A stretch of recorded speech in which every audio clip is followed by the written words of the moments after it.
금요일 새 코너 여론으로 읽어보는 민심 여론 오락관 몇 대 몇인데요. 자, 저는 이 시간 허참이 아니고 최참이 되겠습니다. 자, 남성팀 여성팀 소개드리죠. 남성팀의 배종찬 인사이트 K 연구소장님 어서 오세요. 안녕하십니까. 여성팀 이은영 휴먼앤데이터 소장님 어서 오세요. 네, 안녕하세요. 네, 밝게. 네, 밝게 아주. 이 소장님 원래 이런 목소리 듣기 어려운데. 그러니까요. 분위기가 이게 허참, 채참 그러니까 중참이 생각나네요. 네. 또 무리한 아재 개그를 시도하십니다. 자, 어제 이은영 소장님이 우리 제작진과 통화하면서 이 코너 꽤 되는 거 아니냐 살짝 걱정을 하셨는데 아닙니다. 예능의 탈을 썼지만 본격 정치 여론분석 코너라는 거 말씀드리고요. 네. 양두구육 뭐 이런 건데 우리는 뭐 예두 시육 네, 본격 시사 프로예요. 네. 두 분의 각오 한 말씀 부탁드리죠. 배 소장님. 저는 뭐 다른 게 없고 완벽이죠. 최영일, 이은영, 배종찬. 네. 두 글자밖에 생각이 안 납니다. 완벽. 완벽. 네. 대단해요. 최고죠. Unbelievable. 알겠습니다. 예, 우리 배 소장님 예능 여론조사 분석가거든요. 네. 특히 재밌으시죠? 신조를 너무 잘 만들어내셔갖고 네네. 어부바 지지율 저희 그런 거 저도 만들어야 될 것 같아요. 어부바 지지율. 네. 난립니다. 너무 칭찬해 주시면 안 돼요. 네. 선을 넘어가시면 막 이상한 신조가 나와서 네. 납득이 안 될 때도 있어요. 네. 알겠습니다. 오늘 재밌네요. 배 소장, 이 소장 이렇게 두 소장님이십니다. 네. 자, 첫 시간인 만큼 이 대선 후보 지지율 지금 뭐 대선 경쟁이 달아오르고 있으니까요. 전반적 추이부터 짚어보겠습니다. 양당 후보가 모두 확정된 이게 11월 5일이었어요. 이재명 대 윤석열, 윤석열 대 이재명. 이 소장님 지지율 추이 어땠습니까? 전체적으로 추이를 보면은 지난 한 주간 윤석열 후보의 컨벤션이 있었던 주간이었고요. 네. 근데 어저께 이제 그 전국 지표 조사가 약간 그 트렌드를 좀 벗어난 조사가 하나 나왔어요. 그래서 윤석열 후보가 한 3%포인트 빠지고 그다음에 이재명 후보는 또 한 상승하는 네. 그런 흐름이 나와서 이게 지금 조정 국면으로 들어간 거 아니냐 이런 지금 흐름으로 좀 조정 국면의 시작으로 봐야 될 것 같아요. 11월 5일을 시점으로 잡았으니까 이때는 이제 국민의힘 윤석열 후보가 컨벤션 효과가 있었고 뭐 오차 범위 밖 격차 이런 그렇죠. 보도가 많았는데 네. 조정 국면으로 들어가면서 격차가 좀 좁혀지고 초접전. 있다. 초접전으로 가고 있다. 1%포인트의 격차. 여론조사 분석가들 붙었다. 네, 이렇게 얘기하죠. 네. 이게 흥미진진합니다. 팽팽해요. 손에 땀을 쥐게 하는데 배 소장님. 네. 윤석열 후보가 대선 후보 선출되고 2주가 지났어요. 컨벤션 효과는 지속되고 있는 겁니까? 꺼지고 있는 겁니까? 지금은 컨벤션 효과가 중요한 게 아닌 것 같아요. 아니다. 컨벤션 효과는 발생을 했는데. 그러니까 행사 이후에 당의 지지율이나 개인 후보의 지지율이 올라갔죠. 올라갔는데 방금 전에 이은영 소장님께서는 조정이 됐다. 저는 조정이 아닐 수도 있을 것 같아요. 조정이 아닐 수도 있다. 우리는 추세를 봐야 되거든요. 추세를. 지금 아직까지의 추세는 11월 5일 날 윤석열 후보가 국민의힘 최종 후보로 결정되고 난 이후에 가장 중요한 건 대선은 선거는 우리 청취자분들이 보실 때 구도를 봐야 돼요. 구도. 정권 유지냐 정권 교체냐. 지금은 정권 교체 여론이 대략 약 10%포인트 정도. 이건 뭐 추세입니다. 추세를 말씀드리니까 그 정도 높은 정도의 차이가 유지되고 있어요. 과반 이상이죠. 그렇죠. 네. 그러니까 어부바 지지율이라고 말씀드렸던 것이 어디에 옆에 있냐. 윤석열 후보가 정권 교체 여론에 옆에 있는 거죠. 그래서 어부바 지지율이죠. 자, 어부바 지지율이다. 이렇게 얘기를 해 주셨어요. 통상 이게 이재명 후보 때는 컨벤션 효과가 없었다. 그렇죠. 심지어는 역벤션이다. 이런 얘기까지 나왔었는데 이번 경우가 아니라 통상적인 컨벤션 효과는 보통 어느 정도 기간 나타납니까? 컨벤션 효과 이전에 이 선거에서는 대충 선거를 앞두고 이런 전당대회가 있으면 4, 5주 정도 갔었어요. 한 달 가까이. 그렇죠. 그런데 요즘에는 컨벤션 효과는 빨리 지나갑니다. 왜 그러냐면 그 외의 현안들이 많고 어떤 구도가 만들어져 있냐가 더 중요하겠죠. 그러니까 행사의 이 효과는 반짝이고 그 이후에 지금 어떤 변수가 가장 크게 영향을 미치는데 지금은 이 대선에 대한 성격, 정권 유지냐 정권 교체냐 이게 가장 큰 영향을 미친다고 봐야 되겠죠. 그래서 구도를 오늘 계속 강조해 주고 계시고요. 구도입니다. 컨벤션 효과라는 것은 이제 이벤트 효과니까 요즘은 사실 매일 이슈가 쏟아져서 그렇죠. 컨벤션 뭐 하루 이틀 누려도 너무 많아. 악재 터지면은 금방 사라져요. 그렇죠. 너무 많아요. 그런데 특히 이제 윤석열 후보 같은 경우는 2인자 효과가 같이 겹쳐졌어요. 그러니까 반사체를 그 지지율 특성이 좀 반사체적인 성격을 갖거든요. 발광체가 아니라 반사체다 이런 얘기 많이 했는데. 그래서 사실 홍준표 후보가 이 컨벤션 효과를 만들어준 벌어졌다. 이재명 후보의 컨벤션이 없었던 거는 이미 초기에 그냥 승자가 누군지 구도가 확정되어 버려서. 왜냐하면 마지막 3차 선거인단 때 좀 깜짝 놀라긴 했지만 그렇죠. 과반 이상으로 쭉쭉 갔으니까 그렇습니다. 말이죠. 그래서 네. 자, 그러면은요, 이 소장님께 네. 관련된 얘기인데 이재명 후보가 후보 선출되던 10월 10일에 컨벤션 조건 없었다고 하는 거고. 네. 그 다음에 그러면은 원팀 선대위가 출범하면 회복하지 않겠느냐 했는데 요때도 11월 2일이었는데 네. 별로 못 누렸어요. 맞습니다. 왜 그랬을까요? 이게 이제 이 선대위의 구성에 가장 중요한 거는 중심이 될 인물이 있냐, 그다음에 이제 확장성을 네. 가져올 어떤 외부 인사의 영입이 있었냐, 그리고 그 후보의 가치나 성격을 가장 잘 드러내줄 수 있는 또 인물이 옆에 있냐, 이 세 네. 가지가 다 복합적으로 이제 시너지를 내야 되거든요. 예. 근데 이번 선대위에서 그게 하나도 없었던 것 같아요. 민주당 선대위가. 머릿수는 엄청 많은데요. 네, 다 의원들로 그냥 싹 다 200명 채워져 가깝고. 있는데, 네. 예, 그게 좀 하나도 그 세 가지를 다 만족을 시켜주는 요인이 네. 하나도 없었어요.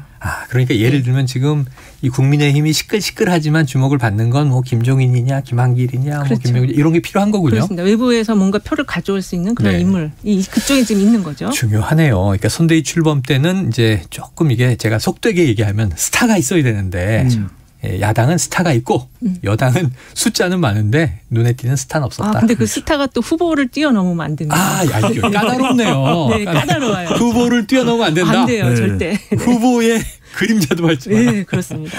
알겠습니다. 자, 이재명 후보 지지율 이거 아까 최강욱 대표한테도 잠깐 여쭤봤는데 박스권에 갇혔다. 30%대 초반 주로 이런 표현이 나옵니다. 박스권에 갇힌 결정적 이유 배 소장님 뭘로 보세요? 간단해요. 그러니까 선거를 보실 때는 구도와 이슈와 그리고 후보를 보면 됩니다. 후보는 각자의 역할을 하고 있어요. 이게 네. 이른바 프레임 전쟁이니까 네네. 이념 대결을 하고 있는 거예요. 네. 근데 구도가 지금 정권 유지 관련된 여론이 대체적으로 추세를 말씀드린 겁니다. 한 30%대에 머물러 있어요. 네네네. 벗어나기가 쉽지가 않아요. 그러니까 어쨌든 이제 그다음에 여권이 불리하다. 그렇죠. 이슈가 뭐냐. 구도 다음에 이슈 후보잖아요. 근데 이슈가 지금 대장동 부동산 관련이에요. 지금 국민들이 제일 관심을 기울이는 건 부동산이거든요. 그러니까 대선의 성격인 구도도 지금 유리하지 못해. 이슈도 지금 발목을 잡고 있어. 여기서 못 벗어나는 거죠. 네. 그러니까 이게 이제 서서히 풀려야 돼요. 이제 시간이 지나면서 풀려요. 이건 이제 12월 가고 1월 가고 하면서 이제는 더 대선전이 본격화되면은 부동산뿐만 아니라 다른 자극적인 이슈가 나옵니다. 그리고 서서히 이제 대통령도 임기 막바지 지금 KBS 일요일 지금 대통령 국민과의 대화가 있지 않습니까? 제가 예고까지 다 해드립니다. 근데 이게 있으면 또 이제 대통령 지지율의 변화가 있으면 이 대선의 성격인 정권 교체와 정권 유지도 바뀌어요. 네. 이게 변화가 되면서 이재명 후보의 지지율도 꿈틀거리고 윤석열 후보의 지지율도 변화가 있다. 지금 당장은 아닙니다. 그러니까 네. 우리가 한 지금 오늘 첫날 방송이니까 앞으로 이제 다다음 주 정도 다음 주 정도에는 변화가 있다. 네. 이런 걸 이제 말씀드릴 수 있는 거죠. 그럼 이제 약 5주 후 이제 12월 말. 아니 3주쯤. 3주 후. 네네. 그럼 12월 이제 초중순. 집중을 하세요. 죄송합니다. 네. 제가 너무 손가락을 많이 셌어요. 네네. 예, 어쨌든 이제 12월 중순경 여론이 중요하다. 네. 그러면 바로 이제 성탄절의 연말 연시 그럼요. 그리고 이제 1월 새해. 그럼요. 산타 랠리, 연말 랠리, 연초 랠리를 다 타는 거죠. 이번 대선에 그럼요. 랠리가 다 있군요. 네. 근데 그게 또 워낙 그 개인들이 바쁜 시기여서 그게 그때 이제 진짜 랠리를 탈지는 또 모르겠어요. 개인사가 바쁘니까 그러니까요. 관심이 대선에 떨어질 수 집중하겠나. 있어요. 네. 그래요. 알겠습니다. 자, 가장 최근에 발표된 여론조사 2개를 구체적으로 들여다보면서 이어가겠습니다. 어제 발표된 이 4개 여론조사 업체 11월 3주차 이거 전국 지표조사 NBS라고 부르는데요. 네. 자, 이재명 후보와 윤석열 후보의 지지율 어떻게 나왔어요, 배 소장님? 1%포인트 차이였습니다. 4개 여론조사기였는데 케이스테 리서치, 엠브레인 퍼블릭, 코리아 리서치 인터내셔널, 한국 리서치가 15일, 16일, 17일 실시한 조사입니다. 자세한 사항은 중앙선거여론조사 심의위원회 홈페이지에서 확인 가능하고요. 누구에게 투표하는지 물어봤습니다. 윤석열 후보 36%, 이재명 후보 35%. 팽팽하네요. 1%포인트 차이예요. 오차범위 내에 있는 거고요. 안철수 후보 5%, 심상정 후보 4.5%. 없다, 모르겠다. 네네. 18%로 나타났습니다. 18%가 아직 없다. 야. 그럼 이 소장님 아까 붙었다 이렇게 얘기해 주셨는데 네. 지금 격차가 벌어지고 있어서 아까 구도로 보면 네. 야권이 유리하고 그렇죠. 여당이 불리한 건데 그렇죠. 그럼 이 분석 어떻게 좀 해석하면 좋겠습니까? 그러니까 이제 우리 배 소장님 아까 말씀해 주셨는데 추세선을 보는 게 중요해서 이번 조사가 좀 튀었다라고 볼 수도 있어요. 튄 것이다. 네, 왜냐하면 이제 오늘 그 나온 갤럽이나 그 MBN 아리서치 조사 보면은 그 이전 추세랑 좀 비슷하거든요. 그래요. 근데 이제 중요한 거는 이렇게 하나가 튀는 게 요게 이제 여론의 영향을 상당히 세게 미칩니다. 그래요. 그래서 눈에 쏙 들어오잖아요. 그렇습니다. 눈에 쏙 들어오고 보도도 많이 되고 또 이게 이렇게 되면은 이제 그동안 좀 기가 죽어있던 민주당 지지층이 확 또 결집을 하거든요. 아하. 그래서 이게 또 이제 변동이 일어날 수가 있어요. 네네. 그래서 그게 여론조사가 여론에 미치는 어떤 메커니즘인데 그래서 이런 하나의 튀는 조사 굉장히 우리가 주의 깊게 봐야 되거든요. 네. 저는 그런 점에서 이 MBS 조사가 이제 조정 국면의 시작을 좀 알리는 조사가 아닌가 그렇게 보고 있어요. 저는 생각이 다른데 네네. 자칫 조사만 놓고 의존을 했다가는 낭패를 당할 수가 있는 것이 착시 현상이 있는 거거든요. 그러니까 이 조사가 직전 조사와 왜 달라졌을까를 보면 직전 조사에서는 이게 면접은 조사입니다. 4개 여론조사기관이 진보라고 응답한 정치 성향이 한 260여 명이었어요. 1000여 명 중에서. 근데 이번 조사에서는 비율이 낮군요. 300명이 넘어요. 조금 넘어갔어요. 그럼 이것만 돼도 한 40여 명이니까 4%포인트 이재명 후보 올라갈 수 있는 거죠. 윤석열 후보는 반대로 4%포인트 내려올 수 있는 것이고 뭐 이게 이제 여론조사 기관이 의도하지는 않았을 거예요. 그런데 이제 우리가 한 번의 조사만 봐서는 안 되는 게 또 다른 자동응답 조사와 비교를 해보면 분명히 4개 여론조사기관의 조사 결과가 다르거든요. 우리가 청취자분들께 꼭 당부드리고 싶은 게 내가 지지하는 후보의 조사 결과 좋게 나왔으니까 그래 좋아 이거 정확한 조사야 또는 뭐 내가 좋아하지 않는 후보의 조사 결과가 내려가면 아이고 잘 됐군 이게 정확한 거예요. 이렇게 보시지 말고 여론조사는 아주 차분하고 냉철하게 봐야 되는데 자칫 최근에 나오는 더 많은 조사들의 결과하고 추세가 다른 걸 놓고서 봐라 이게 조정 국면이다. 이렇게 자칫 잘못 더불어민주당이나 이재명 후보 선대위에서 해석하면 낭패당할 수 있는 거죠. 그래서 이게 중요한 게 여론 우리가 오락관 이렇게 이름은 달았지만 이 시간이 너무 중요한 게 그냥 숫자만 보고 그래 이렇게 하면 안 된다고 지금 두 분 다 말씀 주시는 거죠. 그런데 여기서 중요한 게 뭐냐. 이 조사가 그렇다고 해서 볼 내용이 없네요. 볼 내용이 있어요. 어떤 내용이냐면 중도에서는 막 변동 요동치는 게 출렁출렁하는 게 나와요. 이 조사 결과도. 그리고 MZ세대도 그래요. 여성도 그래요. 그래서 뭐가 중요하냐. 자, 두 후보 간의 지지율은 앞으로 어떤 식으로든 변화가 있을 겁니다. 누가 올라가든 내려가든. 그런데 누가 요동치고 있느냐. MZ세대 여성 중도층 뭡니까. M여중. 신조어가 훅 들어오네요. 신조어가 훅 들어왔어요. 자, 그런데 지금 말씀해 주셨지만 이 요동치는 뭐 M여중 기억을 좀 해두겠습니다. 이 층도 있지만 지금 아까 지지 후보 없다가 18% 무려 20% 가까운데 선거가 가까우면 이분들도 누군가 이제 지지 후보를 찾아가는 거 아니에요? 그렇습니다. 이제 이동을 할 건데 특히 이제 아까도 배 소장님 말씀하셨는데 이번 선거 네거티브 국면이 아주 좌우를 하는 선거예요. 다 찾아가지는 않을 거고 일부는 또 기권하는 표도 나올 거다. 둘 다 싫다 이런 분도 있는 거죠. 그래서 이번 선거의 기본적인 성격은 내 지지층을 투표장으로 보내는 그런 선거다. 결집의 선거고요. 그리고 이제 이번 조사 이 MBS 조사의 특징이 아까 이제 M 여중의 그런 특징이 보이는 선거였다고도 할 수 있는데. 다시 한번 얘기하지만 윤석열 후보가 반사체라는 걸 보여주는 결과입니다. 그래요. 왜냐하면 윤석열 후보가 정치에 입문한 이후에 그 지지율의 흐름의 특성을 보면 오르락 내리락 올라갔다 갑자기 훅 빠졌다. 또 갑자기 훅 올라갔다 이래요. 그거는 왜 그러냐면 핵심 지지층이 없다는 얘기거든요. 이번 선거에서도 조정 국면이 아까 말씀하신 것처럼 좀 길게 갈 수도 있었는데 벌써 한 2, 3일 전에도 당 지지율과 후보 지지 조금 빠진 게 나왔어요. 그런 것들을 보면은 이게 핵심 지지층이 없다 보니까 뭐 이제 지금 선대위 구성한 데서 좀 삐그덕거리잖아요. 그러면서 이게 좀 지지율이 또 이탈하고 이러는 것 같습니다. 핵심 지지층이 없다고 이야기하는 것은 조금 과한 것 같아요. 왜냐하면 국민의힘 지지 이게 이번 대선은 프레임 전쟁이니까 무조건 하고 핵심 지지층은 있는 거예요.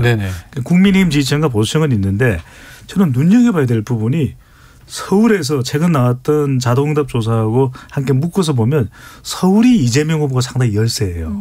그러니까 서울은 경기도와 또 견제 심리가 있고 경기도가 이재명 후보의 지지 기반이잖아요. 또 부동산 영향을 가장 많이 받고 젊은 세대 인구가 많은 곳이 서울이기 때문에 저는 이번 대선은 서울 대전이다. 서울 대전이다. 서울.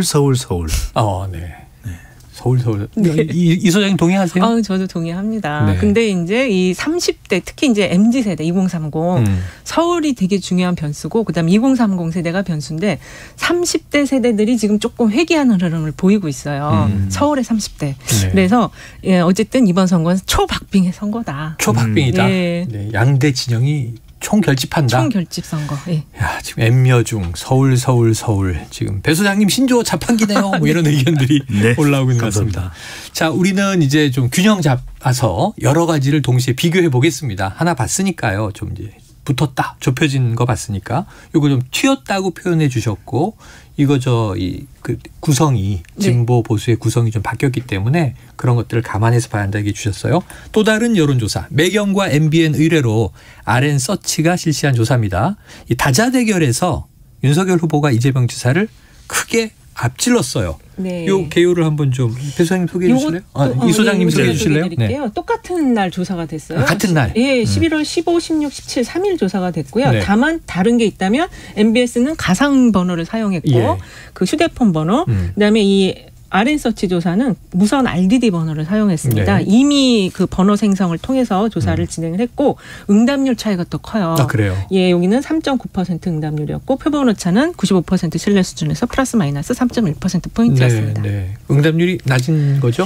ARS 조사라서 그래서 지금 이 추세선 사람이 거는 것과 다르죠. 다릅니다. 그래서 추세선을 봤을 때 이 ARS 조사들이 격차가 좀 커요. 네. 전화 면접 조사는 좀 작고. 그래요. 개요일날 말씀드렸지만 자세한 상황 궁금하시면 중앙여론조사심의위원회 홈페이지에서 보실 수가 있습니다. 자, 지금 MBS 조사와 RN서치 조사가 조사 날짜도 같고 네. 둘 다 어제 발표됐고 근데 이렇게 결과가 다르게 되면 혼란스럽단 말이에요. 배 소장님. 네. 이걸 어떤 걸 믿어요? 우리를 믿어야죠. 배 소장님을? 네네. 아니 우리 코너. 최영일의 여론 오락관을 믿어라. 그럼요. 네. 과도한 홍보 아닙니까? 이게 정답은 없습니다. 네. 정답은 없고. 정답은 없다. 한편으로는 자동응답 조사의 경우에는 진보라는 성향의 응답자들이 훅 줄었어요. 그걸 보면은 네. 약간 뭐 자동응답 조사에서는 샤이 진보 현상도 있을 수 있다. 아니 아까 말씀하신 대로 정권 교체 여론이 높으면 그렇죠. 지금 정부를 지지하는 입장은 좀 위축되는 거 아니에요? 그러니까요. 그래서 이제 진보라고 했던 이들도 자기가 이제 중도라고 버튼을 찡 누를 수가 있는 것이고 또 진보층의 경우에는 아이 뭐야 이거 또 안 좋은 결과 나올 것 같아 이러면서 참여를 안 할 수도 있어요. 그래서 우리가 뭐냐면 하나의 조사에 너무 획일적으로 의존하시지 마라. 네네. 그러니까 자동응답 조사와 면접원 조사를 다 보고 또 추세로 한 3, 4주, 4, 5주 정도. 근데 이것도 귀찮다. 아이 왜 이렇게 날 힘들게. 그러면 최영일의 최시 가오. 이거 왜요? 네. 최영일 시사본부의 여론 가족 오락관. 네. 그것만 보면 되니까. 너무 급조하시니까 이게 만들어가지고 오시는 게 아니라 그냥 이 자리에서 만드시는 거구나. 이게 라디오를 들으신 분들은 좀 혼란스러울 수도 있을 것 같아요. TV를 그렇죠. 보시는 분들은 그래서 유튜브로 좀 많이 들어오시면 좋을 것 같고. 네, 알겠습니다. 그래서 쭉 추세를 보시면 저희들이 아주 공평하게 정말 딱 중립해서 말씀을 드리겠습니다. 그래서 아까 이제 우리 그 RN서치 조사 언급을 했는데 이거는 이제 격차가 있다는 거잖아요. 유지되고 있다. 좀 이 숫자를 말씀을 안 드려서 이 소장님께서 윤석열 후보, 이재명 후보 다자구도니까. 다자구도에서 이재명 후보가 33.3, 윤석열 후보 47.7, 심상정 후보가 4.7, 안철수 후보가 3.7 이렇게 나왔습니다. 격차가 꽤 있는데요. 격차가 꽤 지금 낮죠. 거의 한 뭐 14%포인트 정도 났으니까. 지난번에 이제 우리가 이야기했던 것과 유지되고 있다. 그렇죠. 야, 하나는 1%포인트로 붙었고 그러니까 하나는 14%포인트 두 개 조사를 보면 이재명 후보의 지지율은 별로 차이가 안 나잖아요. 그러니까 윤석열 후보의 지지율이 차이 나는 게 그런 이념 성향의 참가자들의 비율의 차이 두 조사에 있다는 걸 참고를 해 주시면 좋을 것 같습니다. 자, 또 안철수 후보는 뭐 한 조사에서는 5%, 다른 조사에서는 3.7% 그렇습니다. 지금 이렇게 나왔어요. 요거 이 단일화에 지금 야권에서 향후에 안철수 후보 저희가 인터뷰를 엊그제 했을 때는 완주한다. 내가 대통령이 될 것이다 이렇게 얘기를 했지만 또 이제 정치권에서 많이 단일화의 주도권 이 캐스팅 보트가 되느냐 마느냐 얘기를 하니까 이 소장님 어떻게 보세요? 이 정도 지지율이면? 이 정도 가지고는 조금 어려워요. 어렵다. 더 나와야 된다? 조금 더 나와야죠. 지금 두 자리 숫자 최소한 10%는 나와야죠. 그리고 지금 이게 그 정당 지지도하고 이제 안철수 후보 개인 지지도, 후보 지지도하고 매칭을 해봤을 때 아무래도 지금 대체로 보면은 당 지지율보다 좀 낮게 나오더라고요. 그래요? 그러면 안 됩니다. 그럼 안 된다. 당 지지도보다는 높게 나와야 돼요. 이런 이제 군소정당 전 좀 다르게 보는데 왜 다르냐면 오늘 두 분이 시각이 달라서 너무 좋은데요? 왜냐하면은 주도권이 있지는 않아요. 그런데 이 안철수 후보인 경우에는 안철수하겠다는 거잖아요. 아, 그렇죠. 그럼 완주하겠다는 이번에 거니까. 안철수입니다. 완주하겠다는 건 뭐냐면 누구에게 부담이 가겠습니까? 윤석열 후보한테 부담이 될 수밖에 없어요. 보수 진영 표가 아니니까. 한 표라도 더 끌어가야 되는 네. 국민의힘 윤석열 후보로서는 2% 3%의 안 후보의 지지율이라도 상당히 네. 부담이 될 수밖에 없겠죠. 그런 의미에서 저는 안철수 후보든 심상정 후보든 김동연 전 부총리든 이들이 완주하게 되면은 이른바 작은 거인의 부담이 된다. 비율은 적지만 그들이 미치는 충격파는 윤석열, 이재명 후보에게 적지 않아요.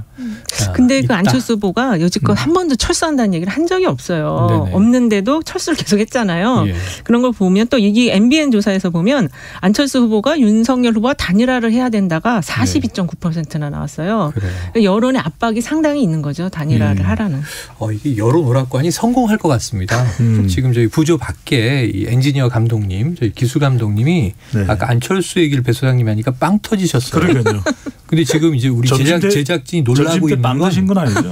이 기술 감독님이 어떤 개그맨이 나와도 네. 절대 표정 변화가 없이 네. 안 웃으시는 분인데 그분 웃겼어요 지금. 배 소장님이 그분을 웃겼다.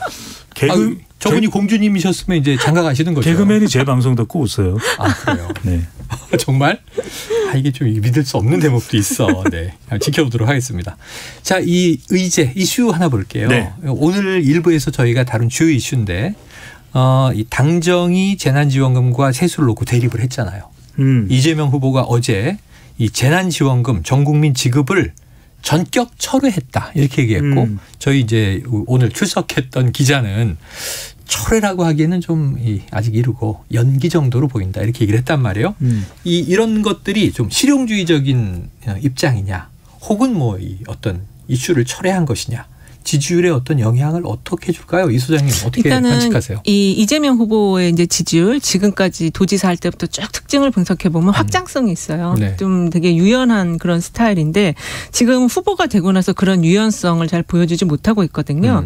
그리고 특히 이제 이 재난지원금 세수와 관련해서 홍남기 지금 부총리하고 그 대립각을 세우고 있는 모습이 네. 격이 맞지가 않다는 지적이 계속 있었습니다. 그래서 여론은 어쨌든 지급하는 거에 대해서 이렇게 아주 막 긍정적으로 항상 여론은 좋아하진 않지만 또 지급이 되면 여론이 달라지거든요.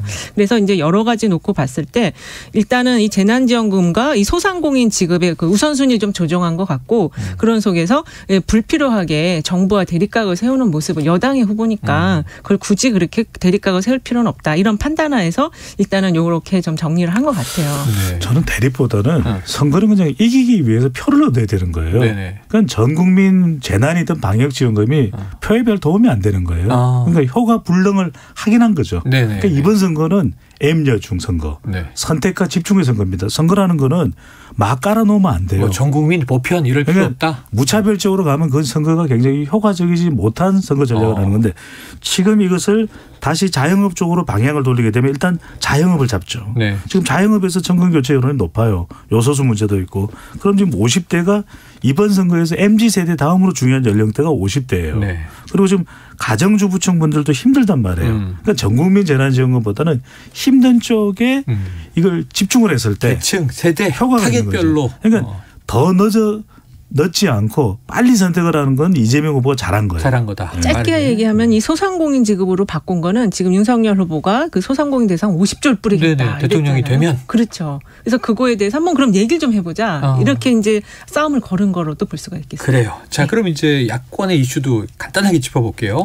지금 국민의힘 선대위 구성이 좀 난항입니다. 진통이 있고요. 또 도이치모터스 주가 조작 의혹이 이제 좀 부각되고 있어요. 권오수 회장 구속되면서 이 배우자 김건희 씨 소환 문제.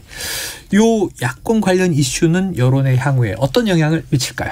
이게 지금 배우자 이슈가 상당히 좀 중요하게 봐야 될 대목인데요. 네. 선대위 구성이야 이제 민주당하고 비슷하게 잘 봉합이 될 거예요. 시간 문제고. 그렇죠. 시간 문제인데 이 배우자 문제는 지금 이 건 한 건 도이치모터스 것만 있는 게 아니잖아요. 그 캐스팅 보트를 쥐고 있는 2030 세대에게 영향을 미치는 그 논문 관련한 이슈 네네. 그것도 있기 때문에 저는 이게 지금은 영향을 바로 미치지는 않지만 이제 배우자가 등장을 했을 때 그때부터는 영향을 미친다 이렇게 보고 있어요. 그래서 동의하십니까? 그럼요. 이건 왜냐하면은 이 해결을 해야 되는 거예요. 선대위가 왜 중요하냐? 선대위가 결정적인 건 아니에요. 그런데 결국 선대위라는 것은 컨트롤 타워가 있느냐 안정감이거든요. 누구에게 영향을 주면 이게 MZ세대에게 영향을 줘요. 아니 선대위도 제대로 못해? 그럼 어떻게 5년간 국정을 운영해? 네. 이렇게 되는 거거든요. 또 하나는 뭐냐면 배우자와 관련된 것, 이 의혹을 털어내야 여성표를 얻을 수 있는 거죠. 결과적으로 이것들이 해결돼야 중도층의 마음이 움직이죠. 알겠습니다. 다음 주에 또 어떤 이슈로 교체가 되는지 이어지는지 지켜보도록 하죠. 오늘 대성공인데요. 여론 오락관 첫 시간인데 시사가 이렇게 웃겨도 되냐 하는 문자가 쏟아지고 있지만 두 분 일주일 동안 전혀 부담 갖지 마세요. 네. 있는 그대로 오세요. 네. 저희 캐릭터 쥐어짜는 방송 아닙니다. 네. 자연스러운 방송입니다. 아까 쥐어짰잖아요. 제가? 네. 그랬나? 다음 주에도 채찍을 휘두르도록 하겠습니다. 오늘 배종찬 인사이트 K 연구소장, 이은영 휴먼앤데이터 소장과 함께했습니다. 두 분 고맙습니다. 감사합니다. 고맙습니다.